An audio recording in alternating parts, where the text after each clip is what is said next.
Hi, everyone. Thank you for joining. We will get started right after 11 a.m. Eastern. So let's give it a couple more minutes so everybody joins. Thank you so much for being here.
Hi, everyone. Welcome in. We're just giving it a few more minutes before everyone can join. So thank you so much for being here.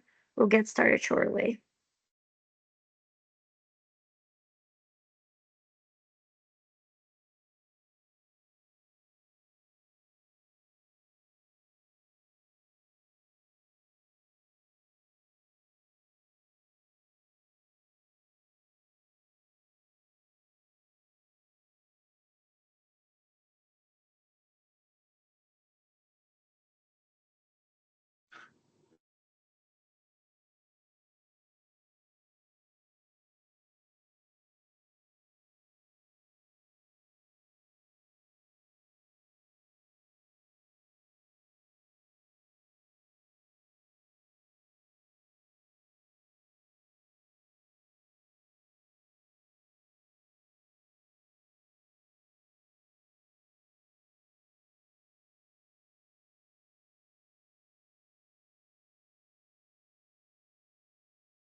everyone. Thank you so much for being here today. This webinar is going to be about dry decontamination for the protection of critical infrastructure ahead of global events. We will have Dr. Dieter Rothbacher going over his presentation and a few test reports he's done. And then we will have George Sickler going over his experience and the FAST Act applications in this scenarios. So thank you so much for being here, Dieter. You can go ahead and get started. Thank you very much. Thank you, Leticia, for the quick introduction. My name is Dieter, D-I-E-T-E-R. I'm Austrian, and I have been with Timlon for a number of years as a consultant, CBRN subject matter expert, as some might call it. That's me, and I will take you through the first half of this presentation, where we will look at the protection of infrastructure, but from a bit of a different angle. First of all, we just look briefly at the definition of actually what is critical infrastructure. Secondly, a case study at Tokyo. I don't want to repeat something that a lot of people talked about in the past, but it's necessary for part 3, which is this simulation of chemical attacks on subway systems, because the case study lays the ground, the main parameters for the simulation come out of this Tokyo subway attack. Then FAST Act properties, emergency decon, especially focusing on vapors this time, on critical infrastructure and subway systems. Questions? I think Leticia has not been mentioned yet. I think we do that at the end. So when I have covered my part, and then also George Sickler, George Negron, when they're done, and then at the end we have a couple of minutes for questions, should you have any. So what is the definition of critical infrastructure? I'm not going to bore you with that by reading out the slide, but there are different kind of definitions at the end. They're all saying pretty much the same. It all comes down to national economic security, national public health or safety, or any combination of those. So European Union approaches it slightly differently, but in essence, it's the same. And they say that the disruption or destruction of this kind of infrastructure would have a significant impact on member states of the European Union, and a result of the failure to maintain those functions. So in essence, they approach the things quite similarly like many other countries do. Now, critical infrastructure can be broken into various different kind of sectors. And I just highlighted here section 15, because as I mentioned in the introduction beforehand, I will talk a bit about transportation systems. I have a simulation, actually some research that was done in a subway system when it comes to chemical attacks, and we will talk a bit about that. So you have, as I said, plenty of different kind of sectors. Some countries, some regions might see it a bit differently. And of course, then after me, George Sickler will talk a bit about big events as well, like the upcoming World Cup. Different threats and hazards to the critical infrastructure. And of course, again, we took out one, I picked out one, which was this attack scenario.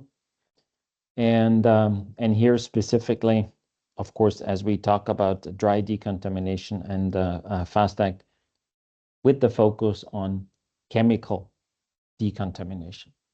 So you see here, of course, threats, hazards in various, broken into a number of different kind of bullet points. But as I said, the focus for this presentation, also due to time, lies mainly on the attack scenarios.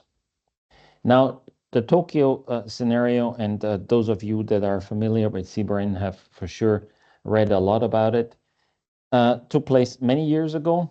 But here we saw an attack with a nerve agent, with GB or sarin in a subway system.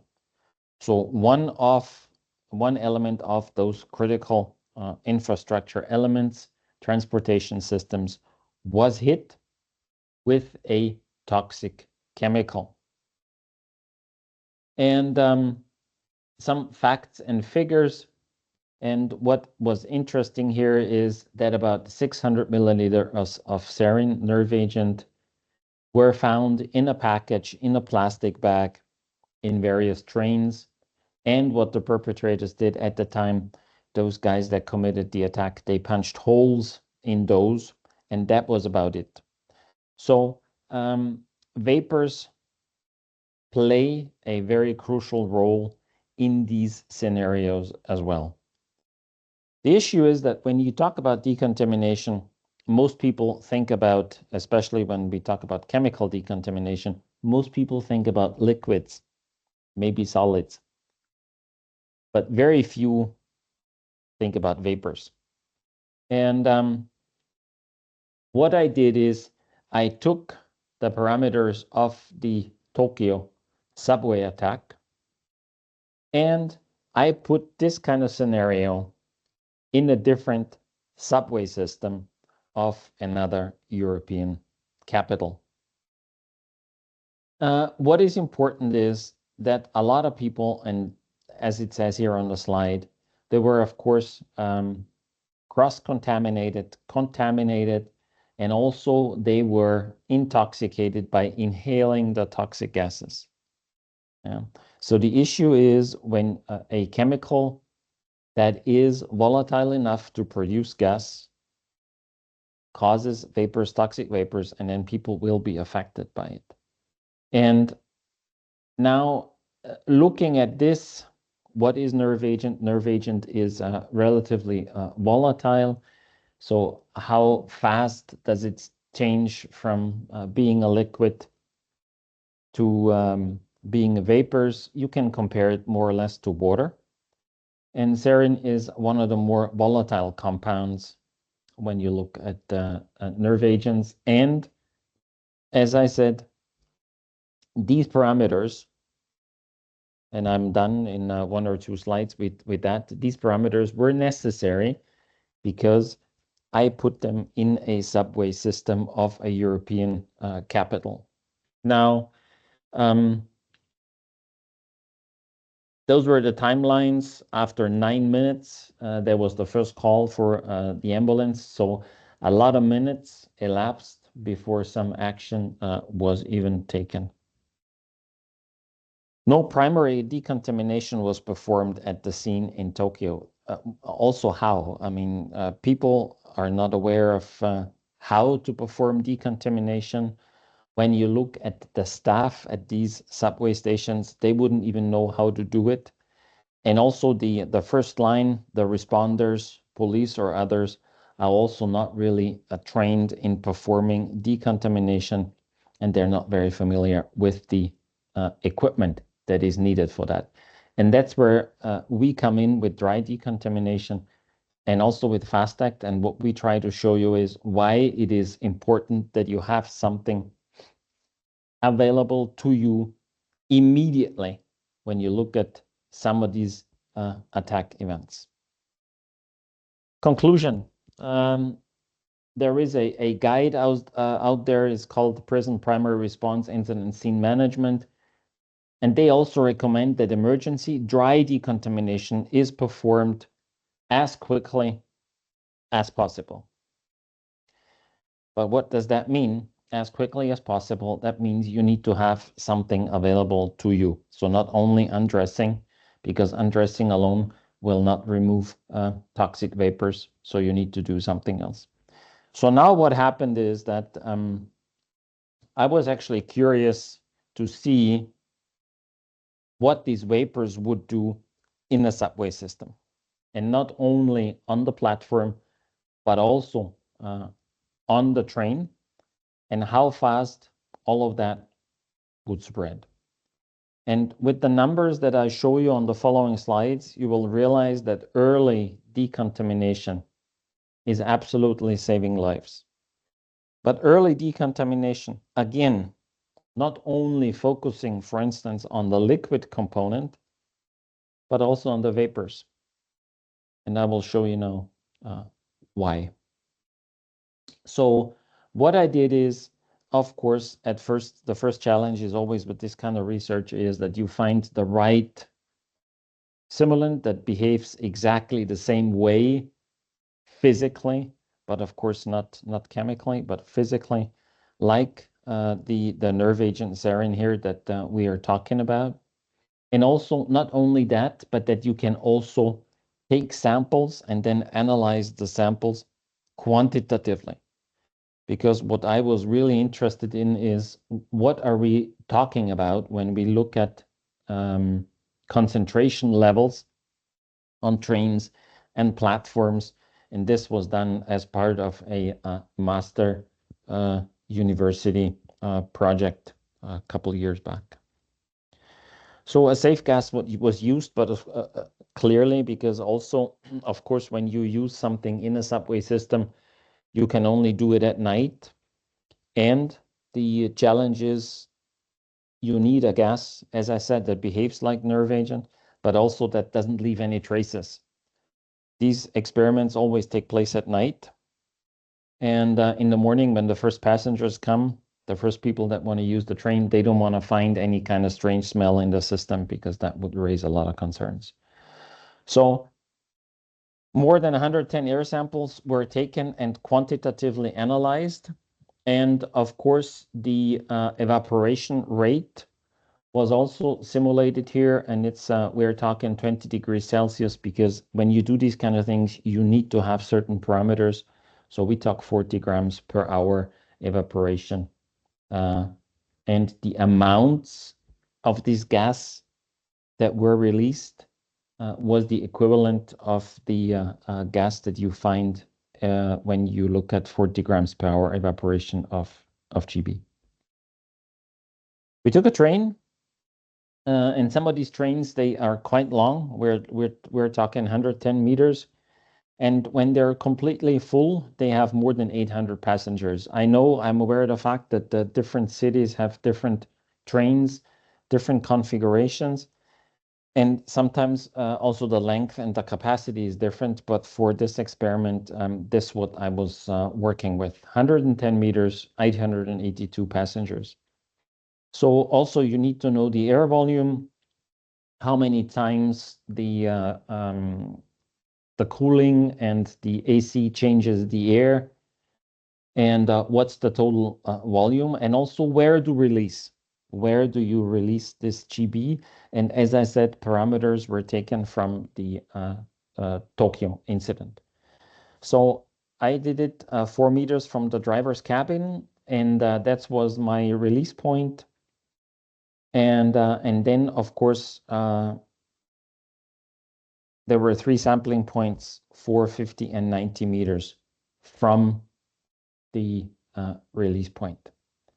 Now, of course, you need a specific timing because how do you take the samples? What do you do? So there is a whole cookbook to that. How many times do the doors open? How many times do they close? How long is the train in the station? These kind of things. So it's not just opening a bottle, taking air samples and analyzing them.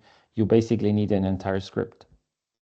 The question then is, okay, what will be the concentrations like, for instance, on the train, and how long does it take for them to spread throughout the train?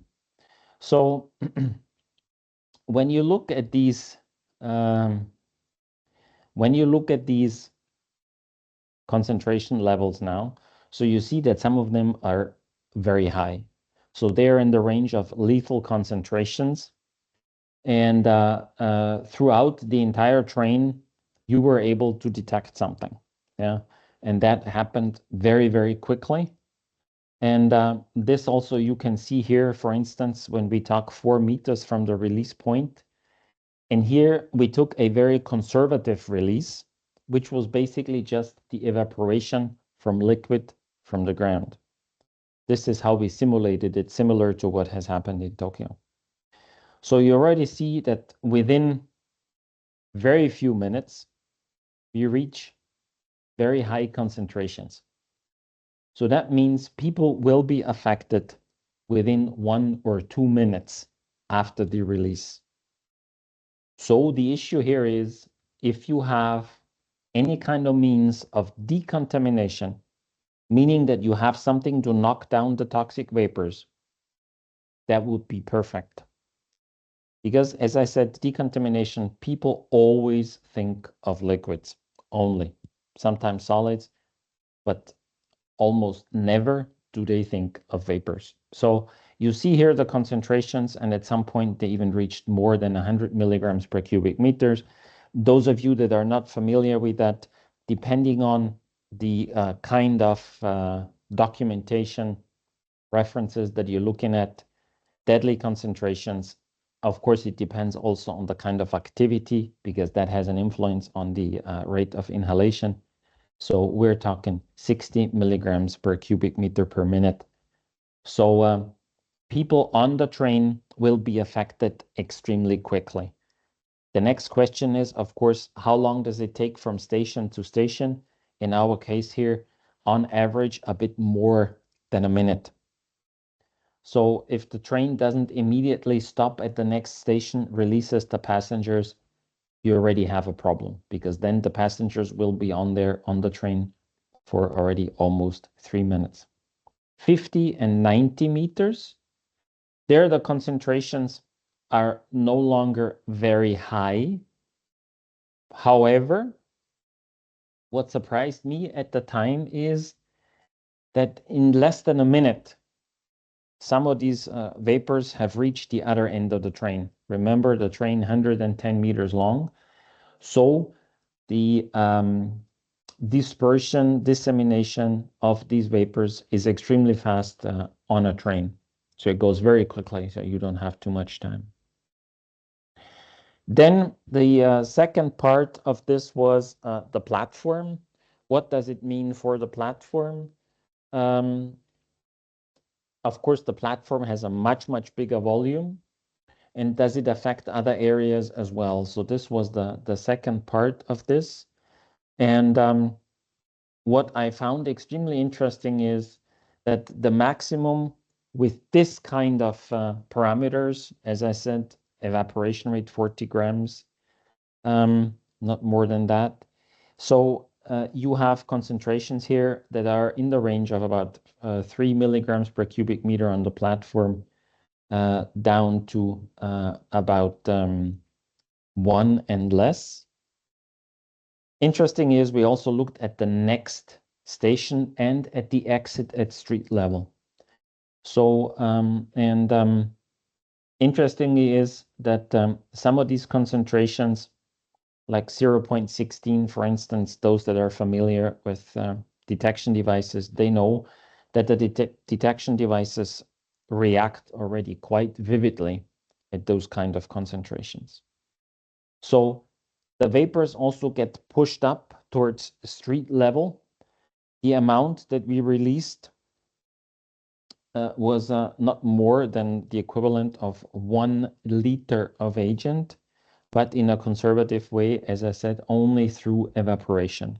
So 1 liter of agent on 1 square meter evaporating at 20 degrees Celsius. How much do I have in the next station? You also have vapors in the next station because they get pushed towards the next station through the movement of the train. But the movement of a train pushes more vapors towards the street level, it's this chimney effect, then into the next station. And bear in mind here, for instance, during this experiment, the distance to the next station was more than 700 meters. But here we're always talking, as I said, vapors, they really travel. And now when you look at the full occupancy of the train and the platform, and these kind of numbers I got from the subway company.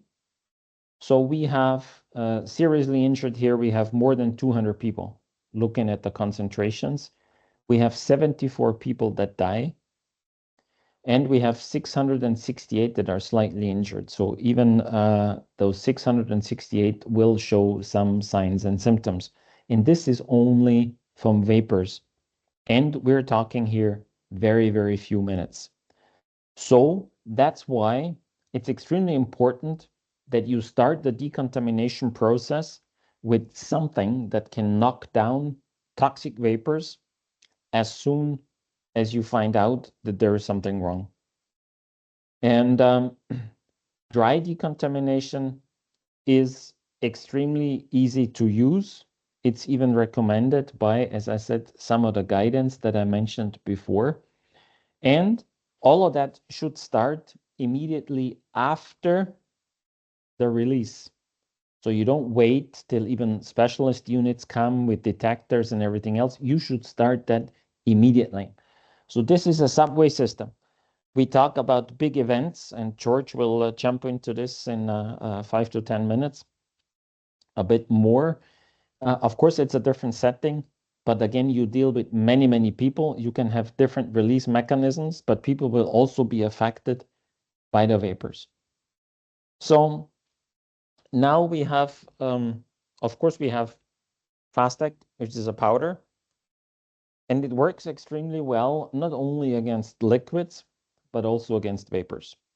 So Fastec can be put in pressurized cylinders, and you operate it in essence like a fire extinguisher. Here you have a list. It has been tested against a number of agents. And also, when you look at that, those pressurized cylinders and the content thereof can also be used for emergency decontamination of first responders. So basically, you shower those first responders in powder. So instead of having a shower system, you use the pressurized cylinder, and they come in various sizes, forms, and shapes for that particular purpose. So not only to knock down vapors, but also to decontaminate, for instance, first responders. There is a lot of testing that has been done, FASTAC against vapors. I'm not going to go into all of these numbers. We have test reports. If you want more test reports, please reach out to us and we can send them to you. This is just to give you an example. If you have a certain concentration, ppm parts per million, you use a FASTEC unit 1 to 4 kilos. What happens in a 28 cubic meter room? Yeah. So we do have these kind of testing data. Also, what was done is this was tested against GV vapors as well. So what happens if you have, for instance, a tent filled with GB, and then you detect it, and then you use FASTAC to fight against it. Here there are just some short videos. So here you see inside this tent, you have GB. You have a very, very clear indication on the detector in G mode. And this was not a simulant. It was a chemical warfare agent that was used here. So you see the detection of G very quickly as soon as you open the tent. Next step, you take one of the FASTAC cylinders and then you blow it inside the tent, okay? So you hear it now. So you fill up the tent with the FASTAC pressurized cylinder. So you blow the powder inside the tent.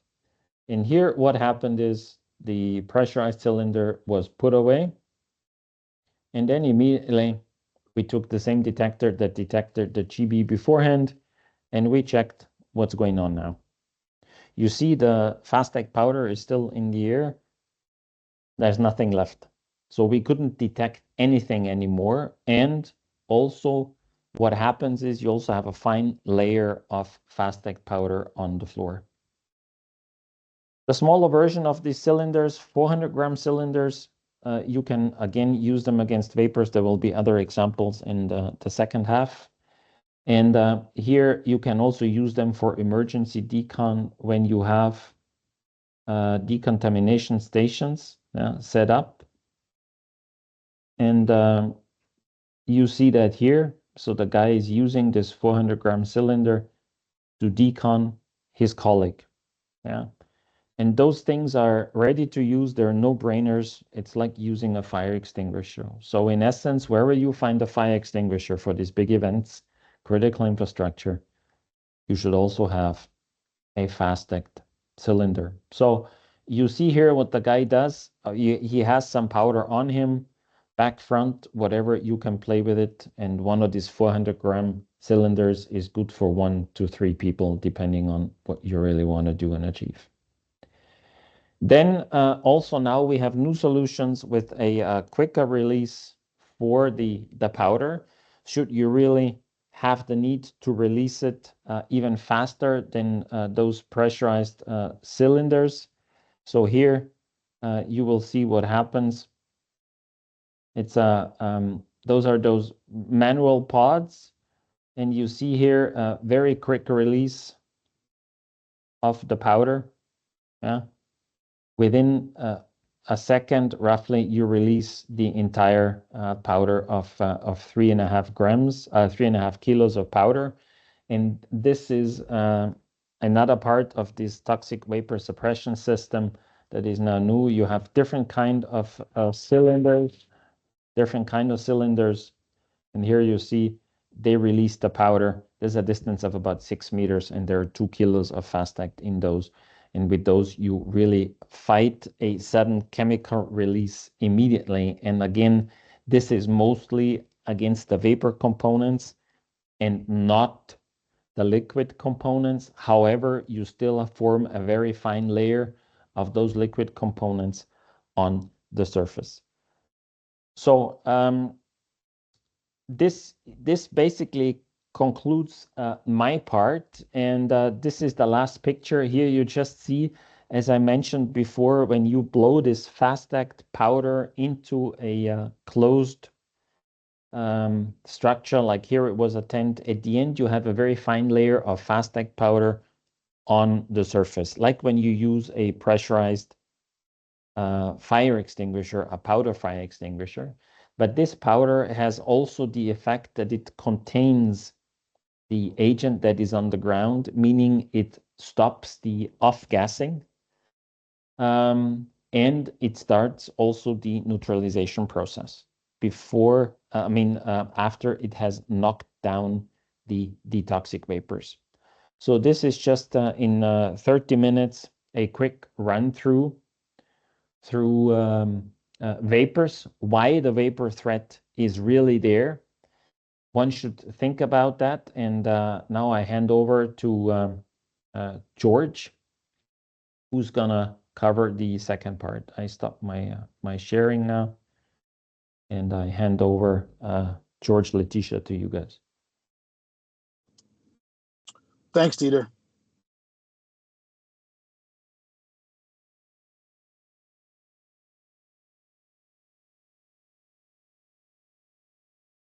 So as Letitia's bringing that up, I'll introduce myself very quickly. My name is George Sickler. I'm a retired detective from NYPD. Most of my career was in special operations, and did 20 years with the police department in a special ops capacity, weapons of mass destruction capacity. And I'm also a medic and a firefighter as well.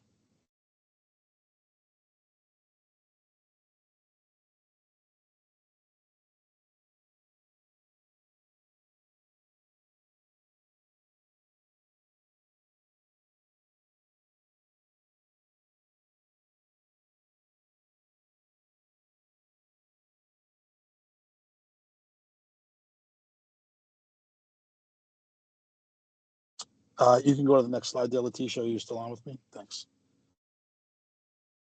Yes, I'm trying.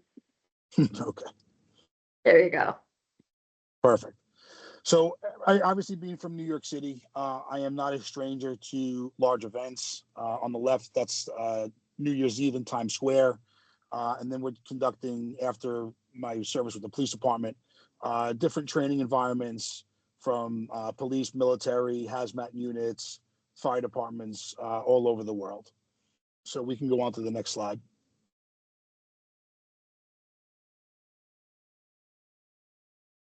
So I would like to give some background info on the World Cup, especially for the people that are joining us in the United States who may not have as much a familiarity with the World Cup phenomena and soccer in general, as most of the rest of the world kind of sees it.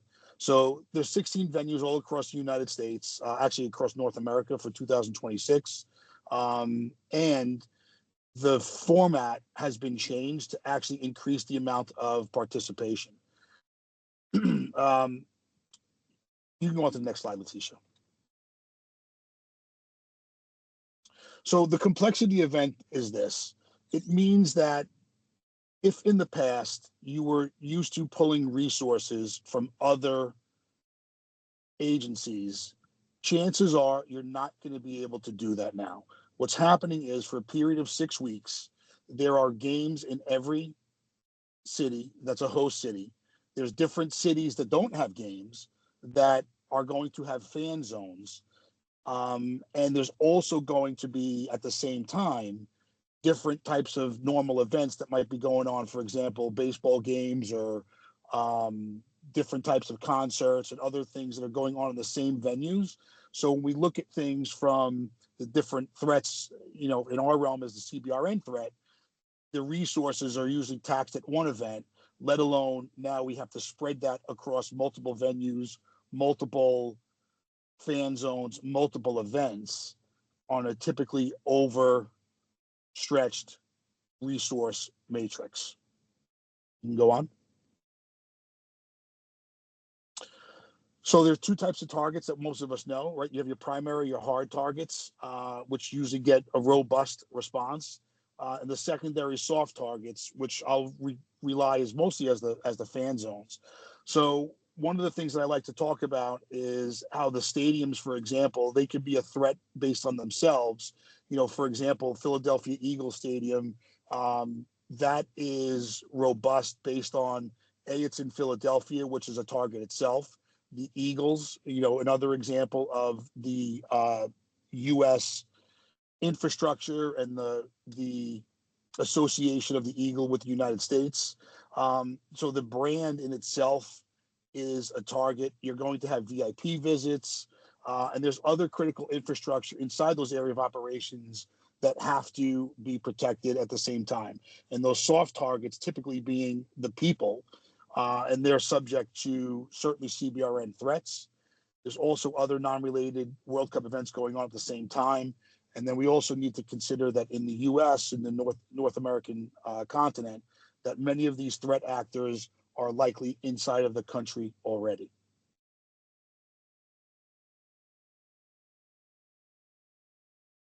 So a couple of things I'd like for you to be familiar with as a background. We're not going to play these videos, but I think you should write them down. And it gives you a bit of an insight into the soccer culture phenomena that's around. So I'll skip to the second one first, right? There was the Copa incident in Miami, and you can watch that take place. That was just a couple of months ago, and what a chaos that actually became. The other soccer one that you can look at is down there at the Amsterdam one, you know, and that's based on the people that were the threat, you know, and that was the Israeli nation. So just two of those events there based around soccer in itself, and to kind of give you an insight into the type of atmosphere that's often created. I'd like for you to be familiar with the Melbourne YouTube video at the top as well, which was just basically based on a protest for an event that we actually were attending, and the different types of mild acidic, what I'll call not really bombs, but they were made into those balloons, and that mild acid was thrown at that first line of defense, which were the police that were outside. So having the ability to react quickly and neutralize those different types of threats that are thrown at you in a CBRN environment as the first line of defense is very relevant, because then you're able to still stay out there on your post, on the line, and not have to get pulled off of it for something that you don't necessarily know what the outcome was. The other thing that you should be familiar with is how opioids and synthetic opioids are used as weapons of mass destruction. And you can see that in the 2002 Moscow hostage crisis. And there's a similarity between the Moscow and the Copa event, where they used the HVAC system to secrete the carfentanil or suspected carfentanil into the theater. So the HVAC system was used there. and then it was the HVAC system that some people in the Copa were actually secreting themselves into the event itself. And we recognize that HVAC system as a means of delivery for vapor threats, but also a place that we're able to neutralize those types of things. And then lastly, at the bottom, if you're not familiar with NSC4, please look that up. That is kind of the governing body of public venues and stadiums and security.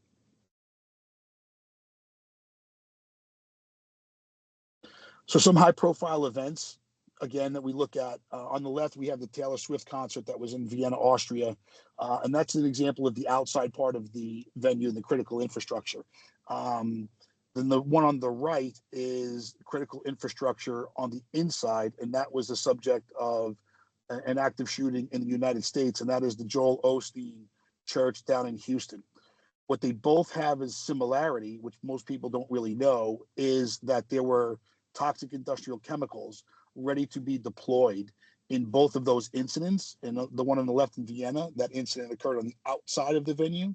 And then on the right, that incident occurred on the inside of the venue. And again, we look at the ability to be fast and forward with our response and our rapid decon, which is so important, A, for life safety, but also for mitigating cross-contaminations as people move across different environments.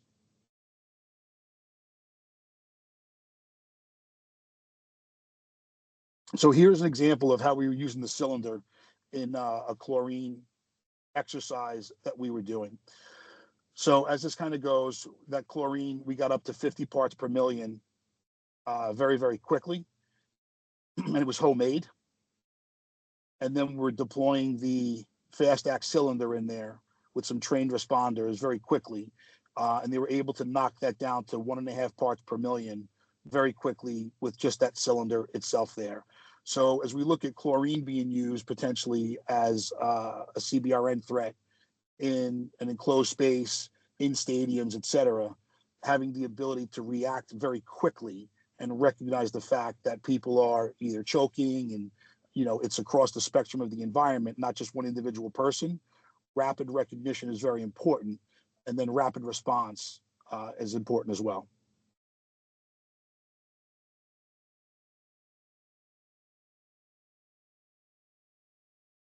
So as this video kind of plays on itself here, I'm using the 2 kilogram cylinder on, as Dieter explained before, on personnel to begin to decon them.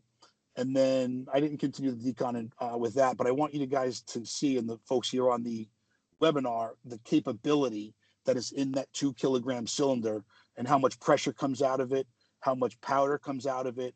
And we're using that on the outside of that particular Connex box there. But if you think about that inside of a stadium tunnel, if you think about that inside of a subway car, a stadium bathroom, the capability that those cylinders give us is very, very tremendous, right? And we can use it on, again, personnel like that, exterior of equipment, and interior for the vapor threat. You can continue that, Letitia.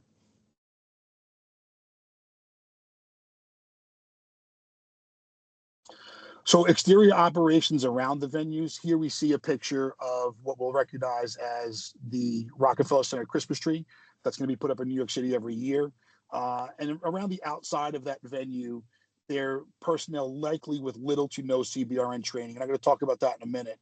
But where they're most likely to encounter crowd controls issues and protests and disobedience, but having the ability to pre-stage and prepare for the disobedience with the emphasis on the officer's safety from the potential of these toxic industrial chemicals, where if we were giving them the 400-gram cylinders and they recognize, you know, rapid choking from multiple people across the spectrum, that could be very, very beneficial in the life-saving environment. They're also likely to get rapid support from higher trained personnel, and the people that are on the outside typically only have an awareness level of training, you know, and that could be suspicious odors, packages, and unusual occurrence. But what I will say about the training is people are getting prepared for the World Cup specifically, that when you look at these larger cities that are training tens of thousands of officers, fire personnel, EMS, even people that are in the OEM space, that it takes them years to train up all of these people. So some of these people may have had the training 2 or 3 years ago, and they're going to be expected to perform in a year or two from now. So we have to keep the training relevant, but we have to keep our response very, very simple. And I don't see anything really simpler than using a cylinder in a pressurized capacity when we're talking about keep it simple, stupid. Next slide. So interior operations are less likely to have less personnel inside the venue because most of the people are outside have already been screened as they kind of get to the inside. Doesn't mean that things can't have been secreted onto the inside prior to the event itself. But now the crowd is in more of a confined space rather than being outside and they're able to, move around a little bit more freely, where it's much more relevant now to pre-stage equipment. And I like to see a rapid response, whether it's on foot or they utilize small wheeled vehicles, your side by sides, your gator type vehicles, even your UTVs to rapidly respond to interior as well as exterior events. These type of people typically have operations level training. And I kind of put down there, we get paid to be suspicious when there's nothing to be suspicious about. So you got to walk around with the mindset of keeping that threat level low. What's in this environment now? We know what normal looks like. What's outside of that environment?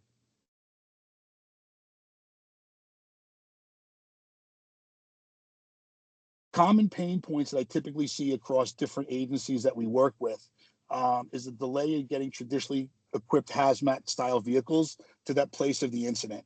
So a lot of times they're always saying that they have to wait for the large hazmat vehicle to show up. They're not rapid to respond. They're slow to once they get there, it's slow to set things up. So they lack the ability to be fast and forward. And that is some of the things that we actually do very, very well here with Fast Act, is how we can forward deploy with it, keep it very minimal training, and keep it very simple. They also overcomplicate hazmat procedures, meaning, once again, the rapid ability to detect, respond, and decontaminate. Next slide.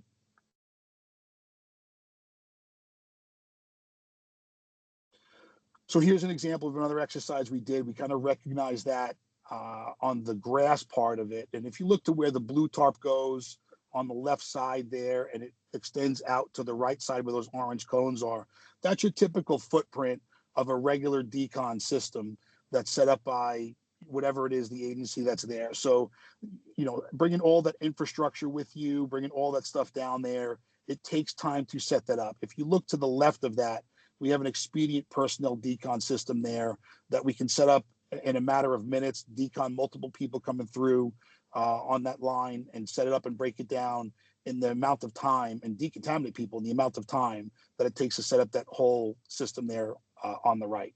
So that's an expedient personnel decon system there. Here we have that expedient personnel decon system partnered along with our 400-gram cylinder in a rapid response type of vehicle. Again, and that vehicle can respond quickly to the inside or the outside, to the scene of the X where the incident takes place. Rapid recognition, rapid intervention, rapid decontamination.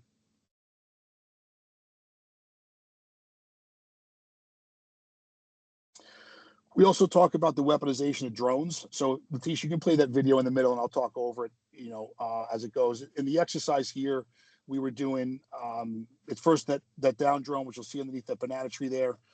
It's cleared from EOD, so it's not an explosive device at this point. But we want to talk about drones and how we recognize what makes them suspicious around certain things. So I'll tell you, in 2020, there were 5 drone incidents that interfered with Major League Baseball games. So we have to look at the drone threat as is it suspicious in context? I was in Niagara doing a demo recently, and they were flying drones over Niagara Falls. Nothing suspicious about that. But if we start to couple that with, it's around a mass crowd, it's around a significant holiday, it's around a different, something's out of place on that drone, like you see on the bottom of that one in the middle. There's a liquid carrying device on the bottom of it. On the front of it, there's two little fork sprayers. Certainly very, very different than what we would expect from a regular tourist type of drone. So having a drone mitigation plan, and I'll give you a couple of very simple things here. Number one, that drone never gets to fly again. So you have to have the ability to throw something over the top of that drone that it doesn't get to A, malfunction and take off, or B, the nefarious operator behind it gets to fly it away. And even if it's malfunctioning, there could still some harm be done with it. So I'm not a fan of snapping off the wings on that. I want to make sure that drone never flies again. And then we talk about the containment of it. We recognize that drone now is being suspicious. So we want to be able to put even something as simple as a paper cup over the front of it so it doesn't get to keep spraying even if it's malfunctioning. The other thing that I would recommend as well is, working with your local agencies and maybe even putting in some temporary flight restrictions in place for these types of events. Next slide, please.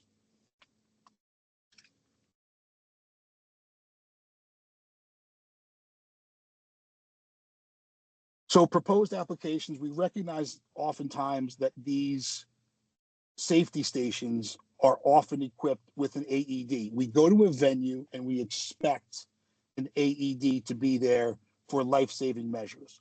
We expect a fire extinguisher to be there for life-saving measures. What we're talking about here in mitigating that chemical and vapor threat, that having a pressurized cylinder to mitigate that, it's pre-staged.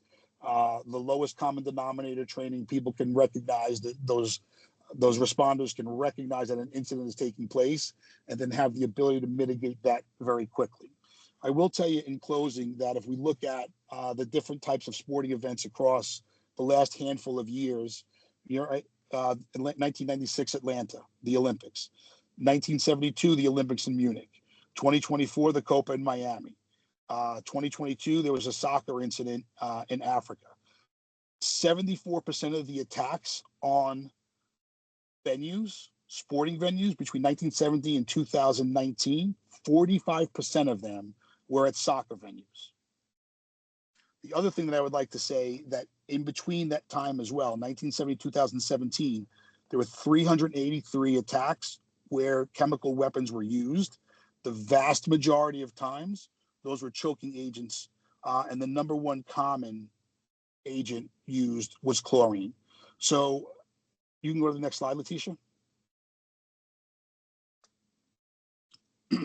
So as we look at the rapid deployment of where we have the ability to fill that capability gap via using the pressurized cylinders to do rapid recognition, rapid decon of vapors for immediate life safety is paramount. You go to the next slide, Letitia. Some of you may be maybe familiar with our MITs. And the MITs, again, for those frontline people that are outside that the exterior venue, having the ability to do rapid decon on themselves so they don't have to be taken off the line and they can continue forward with the mission. You go to one more slide, Letitia. And there's our decontamination wipes, just a little bit more portable, a little bit smaller, a little bit different application method. So what I like to say is that we give the end user the appropriate tools to solve the problem. With minimal training, using fast act and just those three measures right there, we can mitigate quite a few chemical threats in the environment that we're talking about.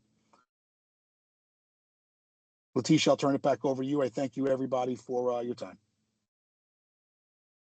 Hi, thank you. I will pass it on to George Negron. He's our Senior Vice President of Sales and Technology and Marketing, and he will go over a little bit of how to work with us. Great. Thank you, Letitia. Thank you, George and Dieter. And thank you for everyone that joined us today. As you know, this was a brief, quick 1 hour, so there's a lot of context to this whole kind of market vertical and applications. So we're happy to kind of share with you things that we weren't kind of able to share on this webinar due to time or due to kind of proprietary nature. So definitely we want you all to reach out to us to understand, interest in the product. If you're requesting a quote for your agency or your organization, we're happy to work and customize that quote. Presently, we subside in 30 plus countries abroad, so a lot of experience working with those countries, and we do have a distribution network laid out. So if you are interested, just scan that QR code. We're happy to kind of connect you with the right agents. For those in the US, we do have George Sickler, who handles our state and local, as well as Greg Lasecki, who also does our Department of Defense applications. So happy to have those conversations.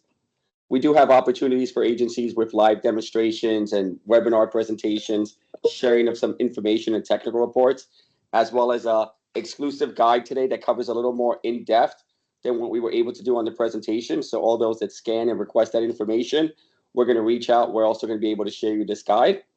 And with that said, thank you everyone for joining. We look forward to connecting with you. As you can imagine, with all these events coming up and these large critical infrastructure and public events, it's a great opportunity for you to understand your capabilities, understand your voids, and at the very least, have a conversation with us so we can share the experience we've learned throughout the last 14 years of meeting with organizations, meeting with agencies across the world. Be able to help you, equip you. We have some subject matter experts and some technical experts that definitely we feel you should be in contact with. So as we leave these contact information on the page, we'll open it up for questions. Hi, everyone. So if you have any questions, feel free to type them in the chat, and then we will start answering them. Like George said, we do have a few subject matter experts on the call, not only Dieter, but also Stickler and Kyle Knappenberger, who's our Vice President of Technology here at Timlon. So we do have a question on the chat here, and I will leave it up to you guys to answer. But the first question is, it is known that Fast Act uses magnesium oxide as an active ingredient. Knowing that MgOx, if vaporized, may cause respiratory inflammation and severe sequelae, is this something that can be considered a limitation for this technology? Hi, this is Kyle with Timilon Fast Act. There actually were a couple of questions, and I think that they can all kind of be, the ones that I've seen can all kind of be grouped together. Fast Act is comprised of a couple of metal oxide powders. Magnesium oxide in the form of MgO is the compound that is the predominant material inside of Fast Act. And the magnesium oxide has actually gone through rigorous safety testing. Of course, any powder that is aerosolized or put into the air could cause, it's a nuisance dust essentially, and that's no different than what Fast Act is. It's just classified as a nuisance dust. Obviously, the hazard is coming from whatever that particular chemical is. We've actually had our product tested for acute and subchronic exposure, and all it ever classified out was as a nuisance dust. So Fast Act is actually very safe use in those types of situations. The other thing that kind of came up was what are the components? It's predominantly magnesium oxide and titanium dioxide, which those materials are again very very safe compounds.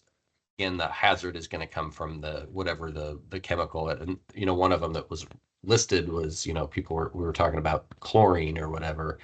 If it interacts with chlorine, the byproduct of that reaction is magnesium chloride. Again, it's another safe material, which leads to the other question that was posed was, what do you do with the material that is left as it settles to the floor or is in the environment? Well, the Fast Act powder itself, again, is actually just considered solid waste, non-hazardous material. Now, depending upon what chemical agent it may have attacked, there might be some differences, but in many cases, a lot of the things like chlorine or acidic or basic compounds, they actually, the use of the Fast Act renders them safe, and the byproduct is non-hazardous.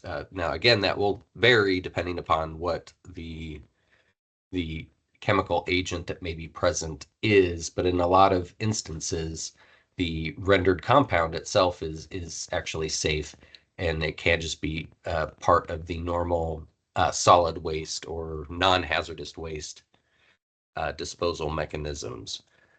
We had a question that comes in, is it work for biological agents? Fast Act, if it were to be used on a biological release would not cause any harm or anything in that regard, but we are not making any sterilization or disinfection claims with this particular product. So those are, I think, Leticia, did I answer all the questions that came in kind of in that one? Yes, you did.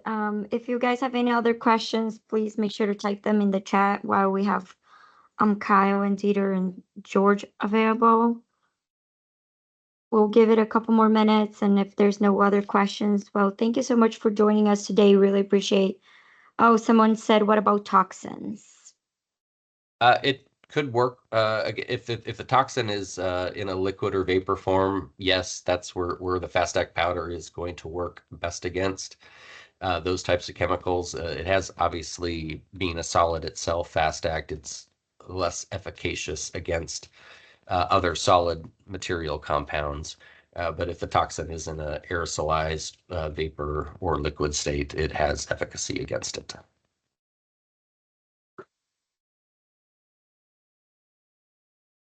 Great. Thank you, Kyle. Appreciate your time.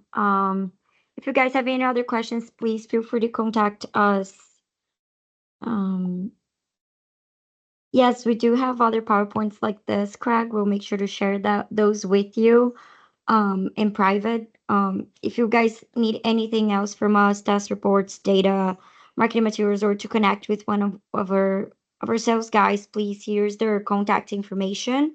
In our website, you guys are able to also request a quote directly from there and find all of our product information. So please feel free to contact our team. We're always here to help. And if you have any other technical questions, we can also connect you with the technical team as well. So thank you so much, everybody, for joining. I will be sending an email out with the presentation and a copy of the webinar recording, so we can always refer to that again. Thank you. And thank you, Dieter and everybody else.